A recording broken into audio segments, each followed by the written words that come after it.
안녕하세요. 각당복지재단 웰라이프 전문 강사 김종미입니다.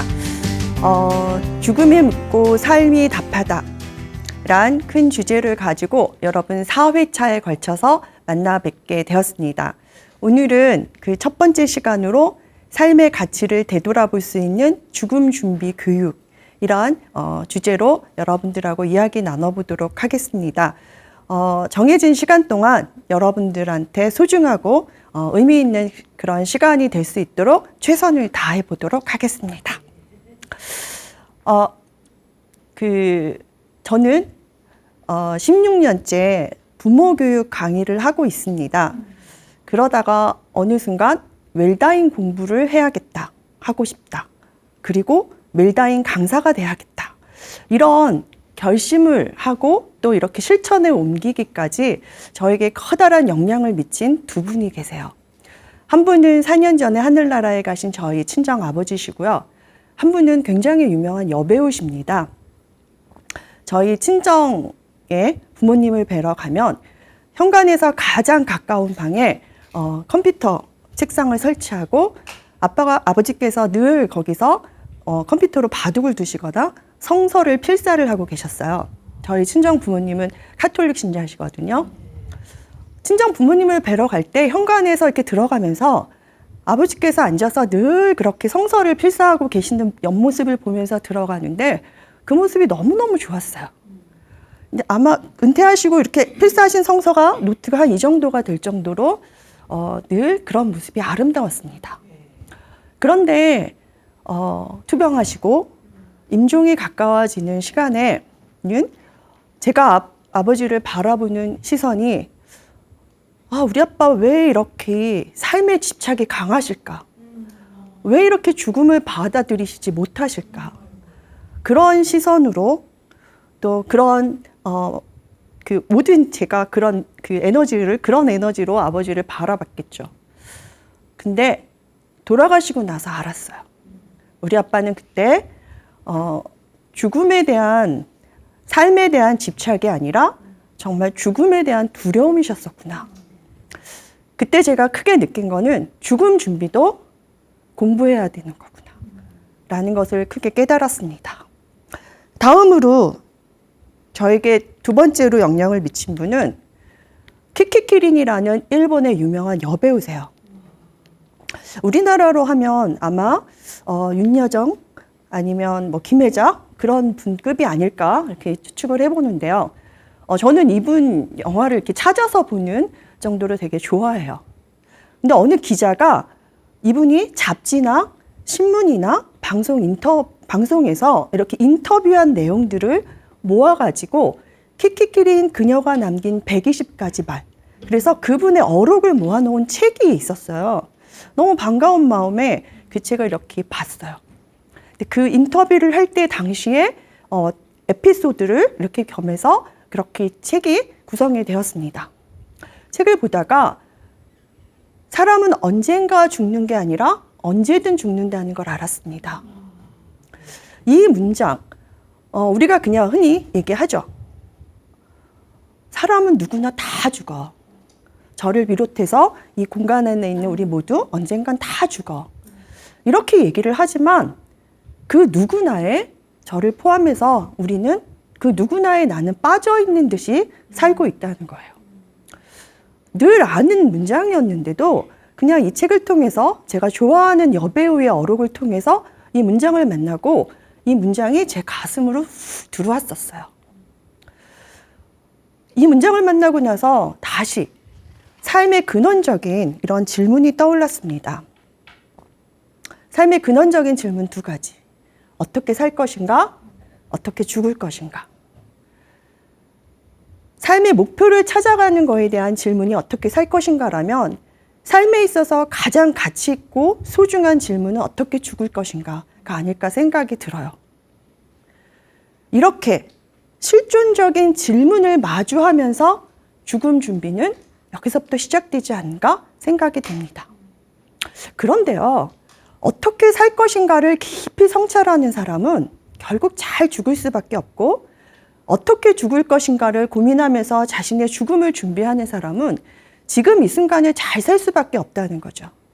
결국 웰빙과 웰다잉은 동전의 양면처럼 결국은 하나의 질문이라는 생각이 듭니다. 동의하시나요? 네. 감사합니다. 삶과 죽음에 대한 이야기 하나 더 해볼까 해요. 고대 인도의 아쇼카 형제 이야기인데요. 고대 인도의 왕 아쇼카에게는 굉장히 쾌락을 추구하고 술과 여자를 좋아하고 감각적인 그런 쾌락만을 추구하고 좋아하는 비타쇼카라는 동생이 있었습니다. 비타쇼카는 절대적인 권력을 지닌 왕이 본인의 형이기 때문에 본인의 어떤 그 쾌락을 추구하고 감각적인 그런 것을 누리는 데 있어서 아무런 걸림돌이 없었겠죠. 네. 그 불교에 귀의한 이 아쇼카 왕은 그런 쾌락만을 추구하고 감각적인 생활에만 몰입하는 비타쇼카 동생을 늘 안타깝게 생각을 하면서 어느 날 이렇게 둬서는 안 되겠다. 대신들과 어떤 계획을 세워서 어떤 작전에 들어갑니다. 그래서 그 왕의 옷과 그 왕을 상징하는 휘장을 벗어놓고 외출을 해요. 그리고 그 방을 우연하게 비타쇼카가 대신들과 지나갑니다. 대신들이 그러죠. 여기 왕의 옷이 있습니다. 한번 입어보시죠. 이런 기회가 어디 있습니까? 그런데 왕의 옷에 손을 대는 건 반역죄에 해당되는 걸 알고 있던 비타쇼카는 극구 사양을 해요. 대신들이 적극적으로 권유를 하죠.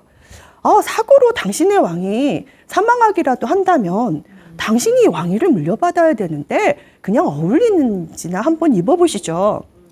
순간 그래 내가 한번 입어본들 잠깐 어때? 하면서 왕의 옷과 왕을 상징하는 휘장을 두르고 거울 앞에 서서 자신의 모습을 바라보며 만족한 모습으로 바라보고 있었습니다.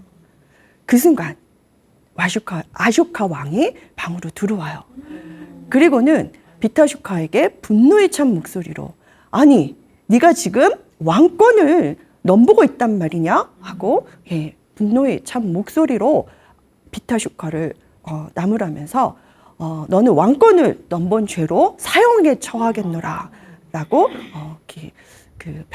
물론 투옥을 하게 합니다. 비타쇼카가 무릎 꿇고 애원하고 해명하고 별의별 거 다 했겠죠.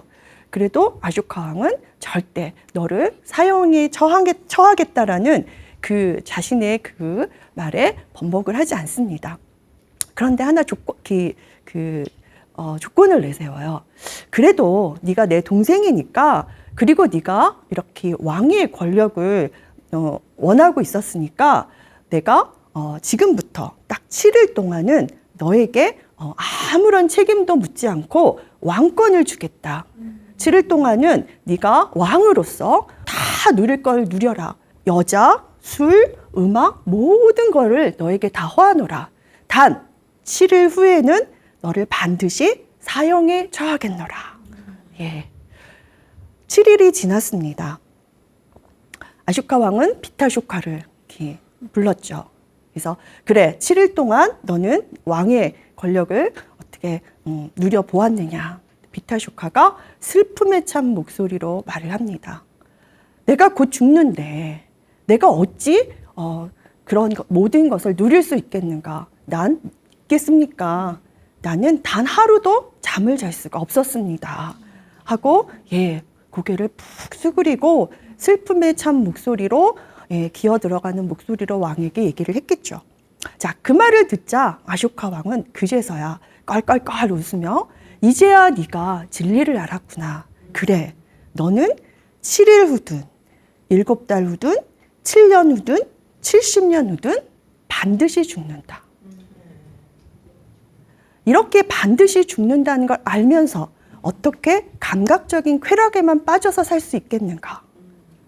그제서야 이 형이 이렇게 작전한 계획한 이 사건으로 비타쇼카는 크게 죽음에 대한 성찰을 통해서 내가 지금 무엇이 중헌디, 그쵸? 삶에서 뭐가 더 중요한지를 크게 깨우치는 그러한 일화였다고 합니다.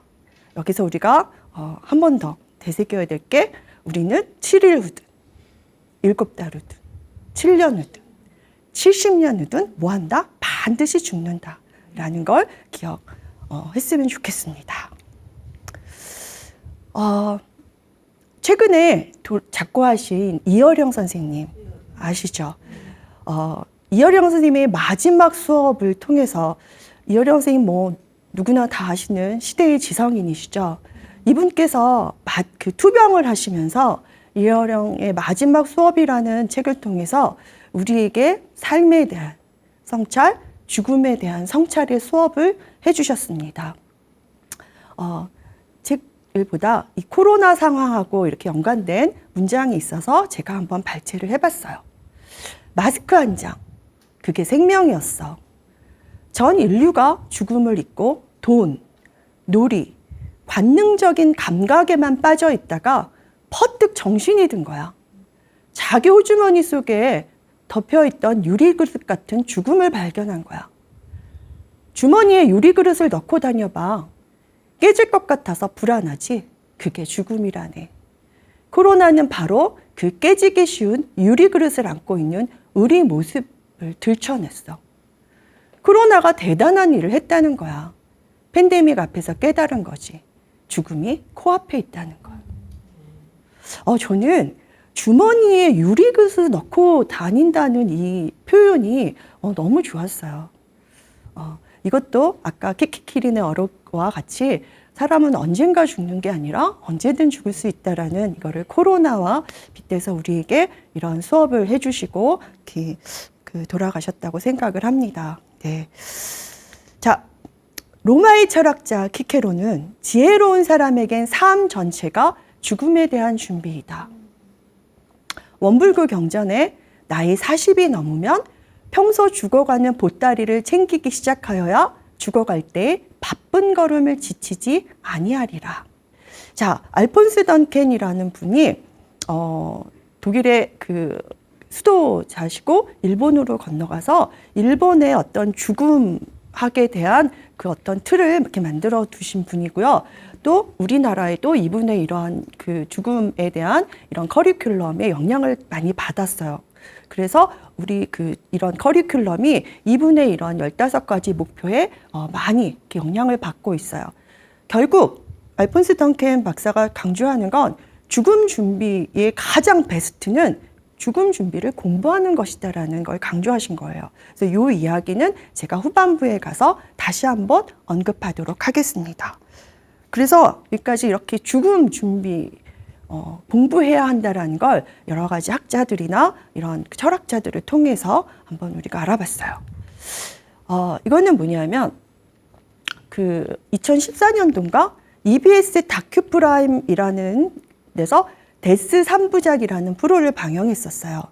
거기에 한 부분으로 죽음의 질을 조사했었던 그런 게 있었어요.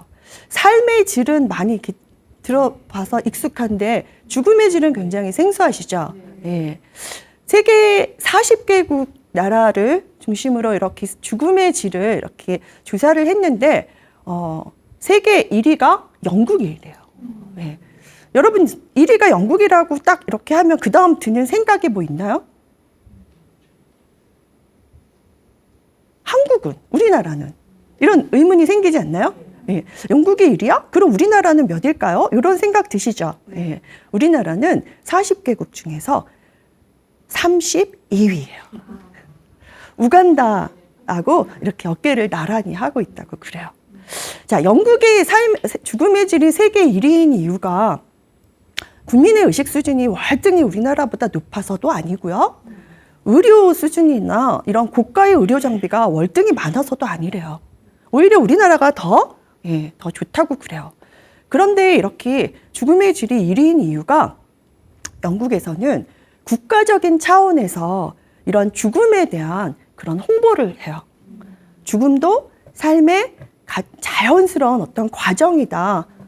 이런 식으로 죽음을 홍보하는, 그래서 매년 5월이면 죽음을 알리는 홍보 주간이 있다고 그래요.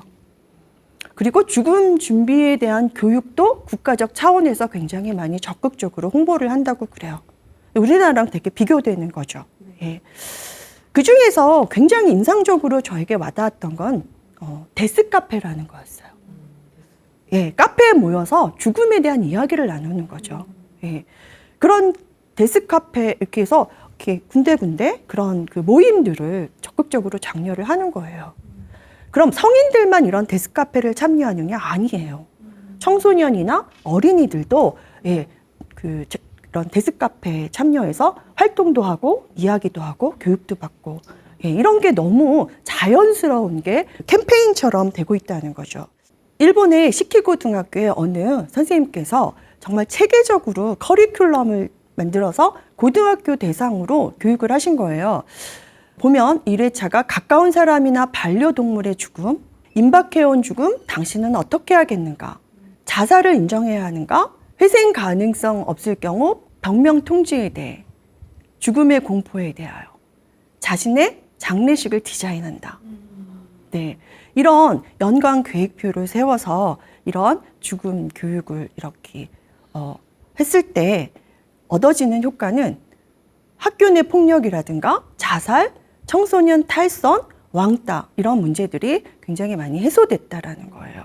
예, 굉장히 유의미한 그런 결과이죠. 예, 우리나라도 청소년 대상 이런 죽음 준비 교육 커리큘럼이 이제 진행되고 있어요.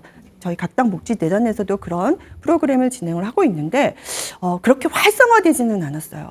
그런데 앞으로 이런 게 좀 활성화될 수 있도록 아마 적극적으로 홍보해야 되지 않을까 이런 생각이 들어요. 자, 아까 제가 영국이 죽음의 질이 1위고 한국이 32위라고 말씀을 드렸어요. 네, 죽음의 질이. 근데 우리나라는 삶의 질 조사에도 그다지 높지가 않아요. 죽음의 질, 삶의 질이 모두 이렇게 낮으니까 좀 우울하죠? 그렇죠? 네. 자, 한국은 왜 이렇게 죽음의 질이 32위일까? 한번 이렇게 들여다볼 필요가 있어요. 일단 여러 가지 이유가 있겠지만 한국인이 죽음을 대하는 3가지 태도가 있습니다. 외면하고 부정하고 심지어 혐오까지 하는 게 죽음을 대하는 태도예요. 왜 이렇게 한국인들은 죽음에 대해서 부정적일까? 그런 거를 이렇게 또 생각해 보면 그 2가지 이유를 들 수 있는데 내세관이 빈약하다는 거예요. 현세지향적. 죽으면 끝이다라는 내세관이 빈약하다는 것이고 2번째 이유 중에 하나는 또 잘못된 효의 개념. 부모님 마지막 가시는 길에 내가 최선을 다해야 된다. 뭐예요? 끝까지 치료에만 매달리는 그런 거죠. 말기 환자라는 개념은 이게 다시 회복이 어렵다, 불가능하다는 의미예요. 그죠?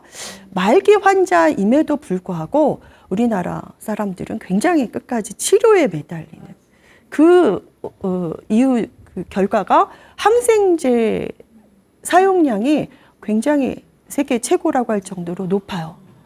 그리고 통증과 고통을 조절하는 그 마약성 진통제 이런 사용량은 거의 외국의 10분의 1 수준밖에 안 된다는 거예요. 심지어 말기 환자임에도 불구하고 어느 의사 선생님이 책에 쓰신 걸 봤는데 너무 고통스러워 하시니까 진통제 쓰겠다고 그랬더니 어머 그거 쓰다가 중독되는 거 아니에요? 라고 할 정도로 그거에 대한 인식들이 아직도 부정적인 거죠. 고통을 다스리는 그런 진통제를 쓰지 않고 치료만 목적으로 치료만 하면 고스란히 그 통증과 싸우는 건 누구의 몫일까요? 환자의 몫이에요. 그렇죠? 예. 그러니까 이렇게 죽음을 가슴으로 받아들일 수 있는 그런 기회를 전혀 박탈되는 그런 상태가 되지 않을까 생각이 들어요. 또 그 죽음의 질이 32인 이유 중에 또 하나가 우리 사회의 죽음에 대한 관점이에요. 그래서 사진 2개가 되게 이렇게 대조가 되죠. 하나는 뉴욕시 한복판에 있는 공원묘지예요. 마천룩, 빌딩 숲 사이에 있는 공원묘지이고요. 예. 자, 그렇게 도심 한가운데 공원묘지가 있으면 어떨까요? 자주 가요. 그쵸? 자주 갈 수밖에 없죠. 출근하면서, 퇴근하면서. 그 다음에, 빌딩에서 이렇게 내려다 보여도, 예, 점심시간에, 식사하러 가다가도. 즉, 죽음이 그냥 일상 속에 들어와 있다. 은연중에, 무의식 중에 내가 죽음을 의식할 수밖에 없다는 거. 내 삶이 무한한 게 아니라 유한하다라는 걸 은연중 우리는 이렇게 의식하면서 살 수밖에 없을 것 같아요. 그런데 또 하나 대조되는 사진 보이시죠? 공원묘지 납골단 장례식장 결사반대. 예, 이건 우리나라 그 플랜카드가 있는 거 우리나라 사진이겠죠. 예, 이게 바로 그 사회에서 이게 죽음에 대한 관점이 이렇게 비교되지 않을까 그런 생각이 들어요. 어느 칼럼니스트가 그런 말을 했대요. 인생에서 삶이 버겁거든 공동묘지를 걸어봐라. 예, 공동묘지를 걷는 것만으로 굉장히 긍정적인 시너지를 줄 것이다. 나와 남에게 해악을 끼치는 일을 안 할 것이고 배려하고 존중하고 뭔가 부정적인 것들이 긍정적으로 변화가 될 것이다. 이제 그런 컬럼니스트의 글을 본 적이 있는데, 근데 저 이 말에 적극 공감해요.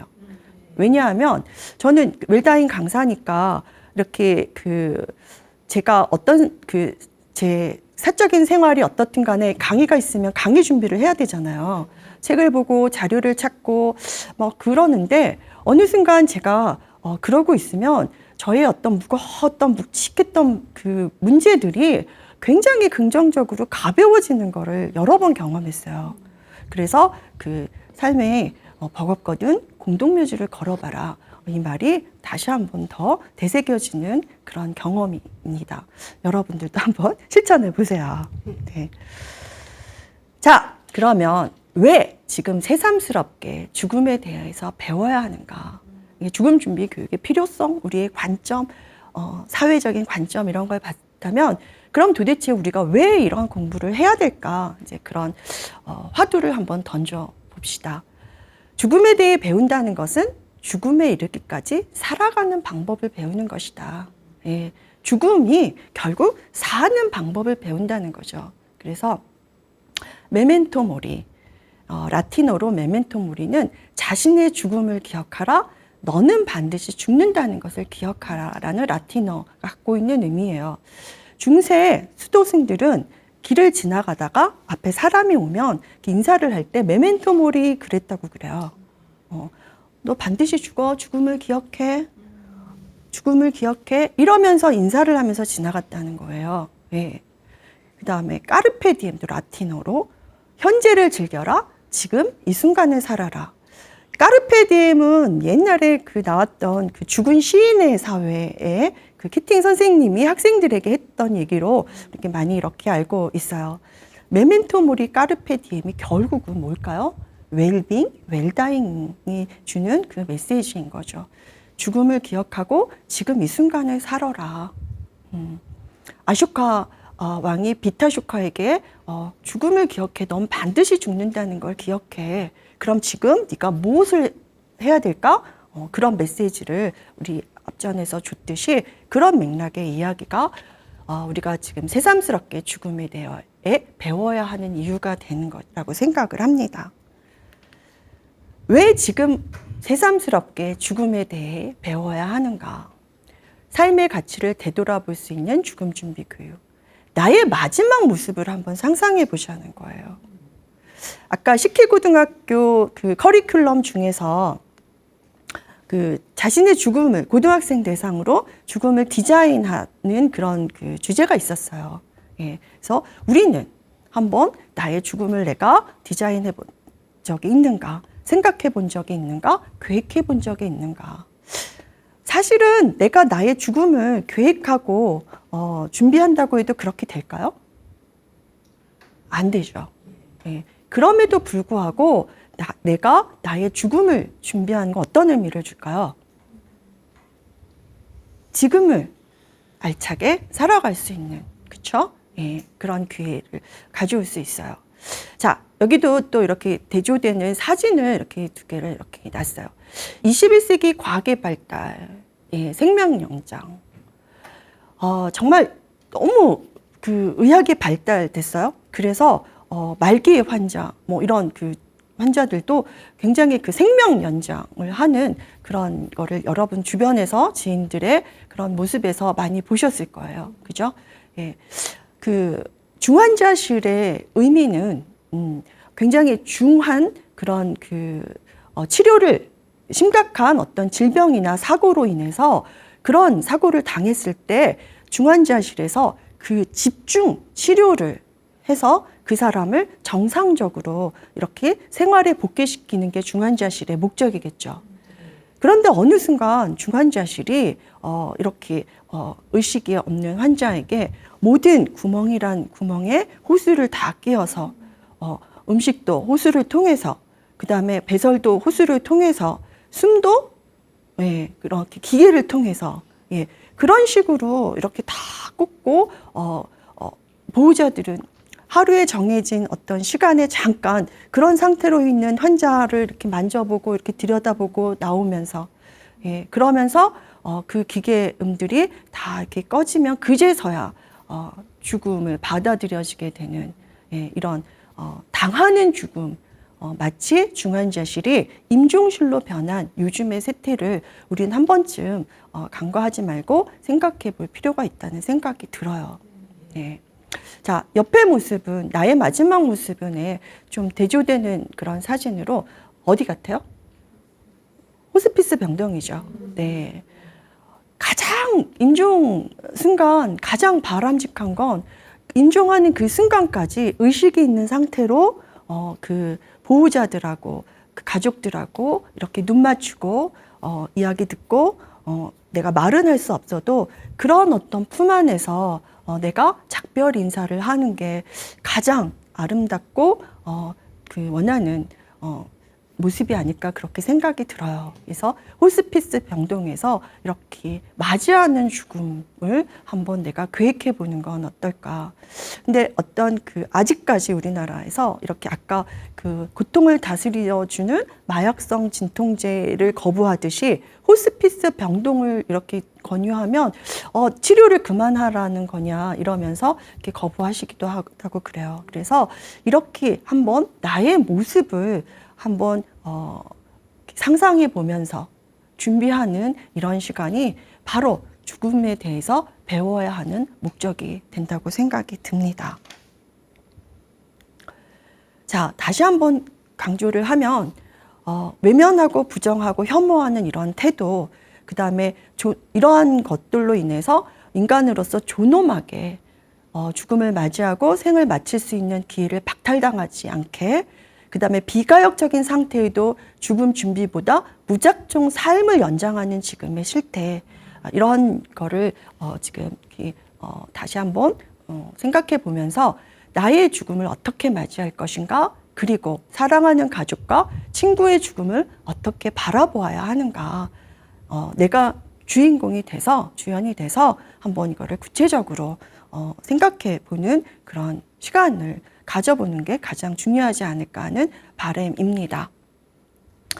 이거는 이제 아까 제가 말씀드렸던 그 생사학의 대가 알폰스 덩켄 그분이 어떻게 죽음을 맞이할 것인가 그런 책을 보다가 이 문장을 보고 저 너무너무 반가웠어요. 일단 내용을 한번 제가 쭉 읽어볼게요. 뭐냐면 일본의 존엄한 죽음을 실천하는 사람들의 모임에 참여하는 사람들은 입회하는 사람들이 이 선언문을 모두 작성을 하고 들어간다고 그래요. 입회하는 사람들의 선언문. 저는 제가 병에 걸려 치료가 불가능하고 죽음이 임박한 경우를 대비하여 우리 가족에게 다음과 같은 저의 희망을 밝혀두고자 합니다.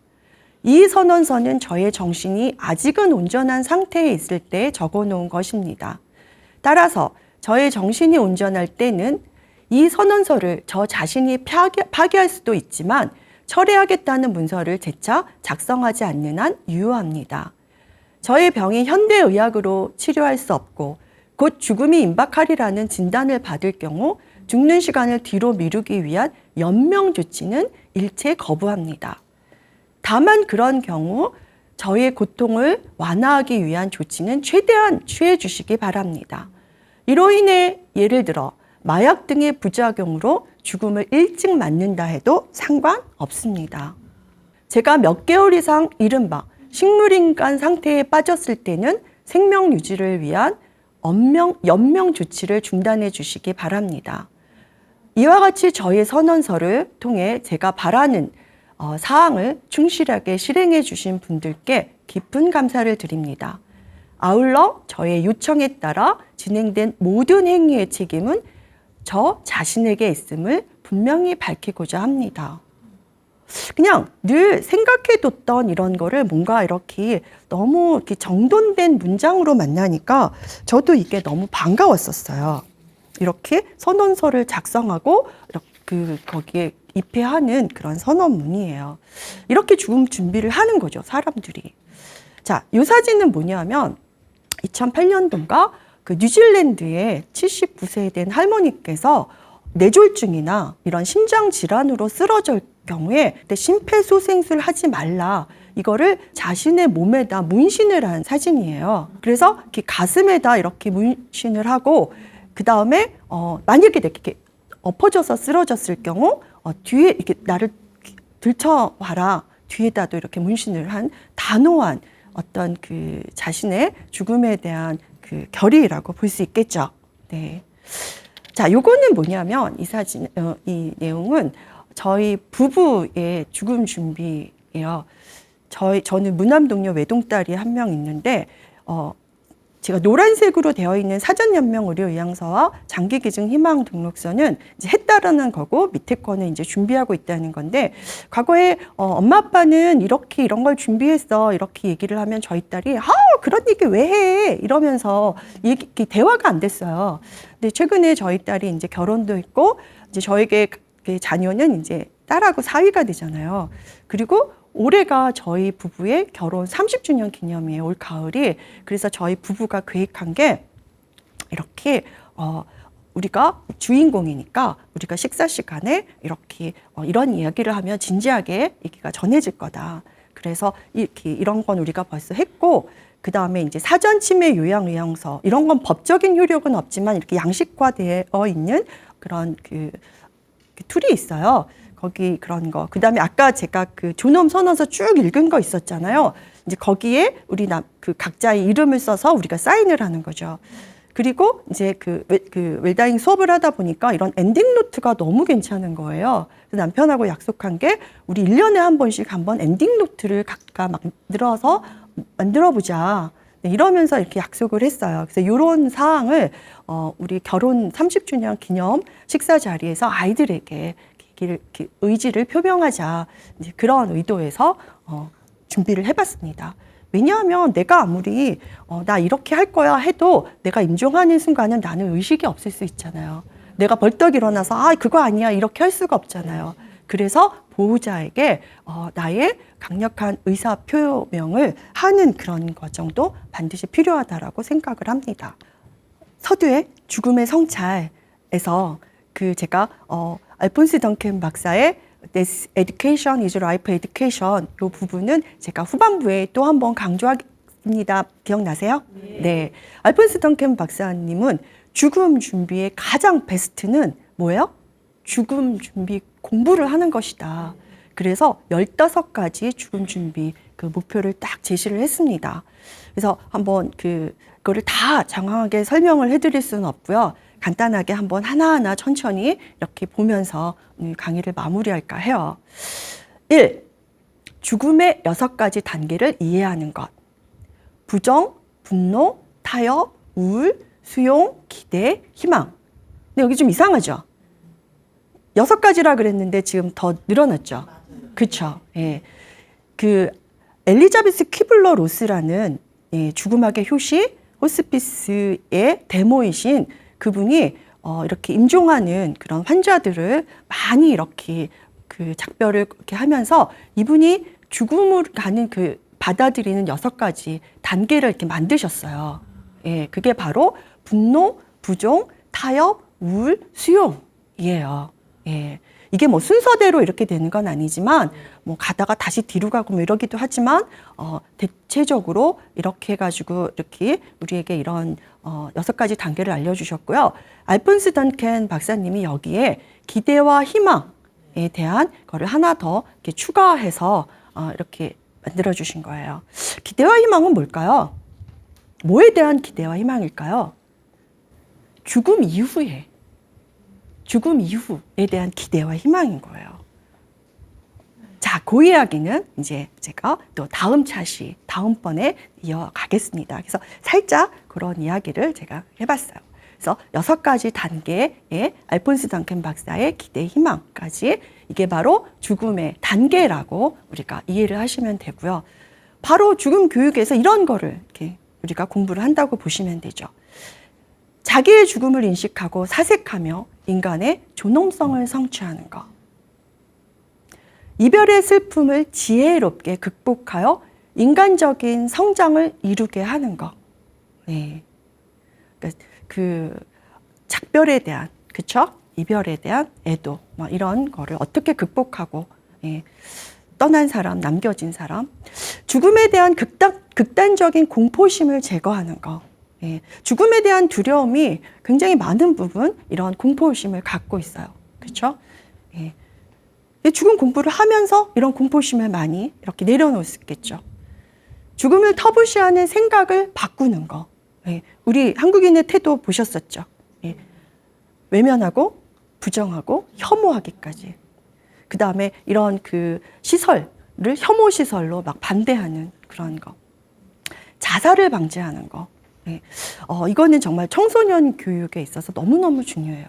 아이들은 이번 생은 망쳤어 이러면서 마치 자살을 하고 다시 컴퓨터 뭐 이렇게 리셋하듯이 이런 의식들을 갖고 있어요. 그래서 청소년 대상으로 이런 죽음 준비 교육, 죽음 교육이 이런 자살 방지하는 데 굉장히 많이 도움이 돼요. 환자의 알 권리를 인정하고 말기 환자의 의사소통에 대해서 배우는 거. 숨기죠. 뭐 이제 얼마 안 남았습니다. 이런 거를 받으면 이렇게 보호자와 의사는 철저하게 말기 그 환자에게는 숨기고 이제 회복될 거야. 뭐 이런 거는 그 환자로 하여금 죽음을 준비하고 받아들이는데 굉장히 마이너스인 거죠. 그래서 이런 것도 우리가 그다음에 환자와의 의사소통에 대해서 배우는 거. 굉장히 많이 그 두렵고 공포스럽고 이런 고통스러운 이런 상황에 어떻게 환자를 위로할 것인가. 제가 그 오프닝 하면서 저희 아버지 얘기 드렸었잖아요. 정말 안타깝고 후회되고 속상한 게 아빠가 그렇게 힘들어 하셨을 때 왜 손 한 번 더 잡아드리지 않았을까. 왜 더 따뜻한 미소로 왜 아빠 한 번 더 안아드리지 않았을까가 가장 후회됐었고 너무 죄송했어요. 안락사 등 죽음의 과정에 관련된 윤리적인 문제에 대한 인식을 촉구하는 것. 의학과 법률에 관한 여러 가지 문제를 이해하는 것. 뭐 유언과 상소 뭐 이러한 것들. 내가 그래서 제대로 그런 법적인 그런 거를 내가 알고 이렇게 처리해놨을 때 남겨진 가족들 간의 분쟁이나 이런 거를 원만하게 하는 거. 이런 것도 다 죽음 준비 교육에 들어가겠죠. 장의의 역할에 대해 이해를 돕는 거. 그래서 뭐 죽음 이렇게 준비한다 그러면 이런 거보다 막 그 수의 같은 거, 막 심지어 뭐 1,000만 원대의 수의도 있대요. 뭐 그런 거를 준비하는 게 죽음 준비가 아니라는 거죠. 시간의 귀중함, 가치관의 재정립을 촉구하는 거. 시간이 너무 많을 수도 있고 또 너무 적을 수도 있고 이렇게 쫓겨오는 그런 어떤 시간의 그런 가치를 한번 새겨보는 그런 시간을 가져볼 필요가 있고요. 죽음의 예술을 배워 제3의 인생을 풍요롭게 하는 거. 정말 이렇게 실천하는 노년의 분들이 계셔요. 그래서 자신에게 다가오는 여러 가지 한계 상황을 이렇게 받아들이는 것도 도전이 필요한 거죠. 그렇죠? 그렇게 받아들이고 또 그런 또 에너지로 또 뭔가 그 시간을 잘 활용해서 또 뭔가 업적을 남기시는 그런 분들도 계십니다. 그 다음에 개인적인 죽음의 철학을 탐구하는 거. 네. 개인적인 죽음의 철학 뭘까요? 내가 갖고 있는 죽음학에 대한 거를 정립하기 위해서는 왜 우리가 철학자나 이런 종교가 유명한 사람들이 아까 로마의 철학자 키케로가 인생 전체가 다 죽음 준비를 하는 것이다라고 이렇게 했듯이 나는 죽음에 대해서 어떻게 생각하는가 내 나름대로의 가치관을 이런 교육을 통해서 한번 세워보는 것도 중요한 것 같아요. 종교들이 가르치는 죽음을 해석하는 거, 예, 이런 종교에서 불교나 기독교나 이슬람이나 이런 종교에서 아까 원불교 얘기도 나왔죠. 이런 데서 가르치는 죽음에 대한 가치는 어떤 것인가를 탐구하는 거. 사후 생명의 가능성에 대해서 적극적으로 탐구하는 거. 예. 알폰스 던켄 박사가 죽음 당구에서 마지막으로 기대와 희망이라고 했죠. 기대와 희망은 바로 이 사후 세계에 대한 비전을 갖게 되는 거라고 생각을 합니다. 지금까지 이 15가지가 바로 죽음 준비를 준비하는 그런 과정, 교육의 목표라고 할 수 있습니다. 자, 오늘 준비한 내용은 여기까지고요. 지금까지 이렇게 경청해 주셔서 대단히 감사합니다. 감사합니다.